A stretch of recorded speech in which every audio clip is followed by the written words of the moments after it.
Hello అండి. Welcome to తయారు కోడలి vlogs. ఈరోజు అందరి ఇళ్లల్లో మనకి కాఫీ ఫిల్టర్ అనేది ఉంటది కదా!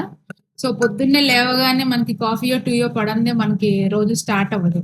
సో, ఈరోజు ఏమైందంటే మా ఇంట్లో కాఫీ ఫిల్టరు ఎలా చేయాలి అనేది డస్ట్ అనేది ఫార్మ్ అవుతూ ఉంటది కదా! డస్ట్ అనేది ఫార్మ్ అవుతుంటే ఏంటంటే మాకు ఎలా చేయాలో అర్థం కాలేదు. ఫస్ట్ డస్ట్ ఫార్మ్ అయిపోయింది. ఫిల్టర్ అంతా కాఫీ కింద పడిపోతూ ఉంది. ఏంటా అనేది చూస్తే ఇదంతా బ్లాక్ అయిపోయి ఉందన్నమాట. సో, ఈ ఫిల్టర్ ఈ గ్యాస్ కట్ అనేది ఉంటది కదా! సో, దీన్ని తీసి మేము ఈ ఈ మనకి దీంట్లోంచి మనకి ఫిల్టర్ అనేది వస్తది గదా! సో, ఇది మనమంతా మేము క్లీనింగ్ చేసి సెట్ చేసి చూసామన్నమాట. సో, మేము అసలైతే పాడైపోయిందేమో కొత్త ఫిల్టర్ కొనవాలేమో అనుకున్నాము.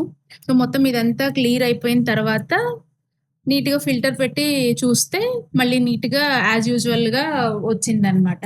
సో, అంటే కొంతమందికి తెలియకపోవచ్చు. అందుకని యూజ్‌ఫుల్ అవుతది కదా అని చెప్తున్నాను. సో, ఇది గ్యాస్ ఫిల్టర్.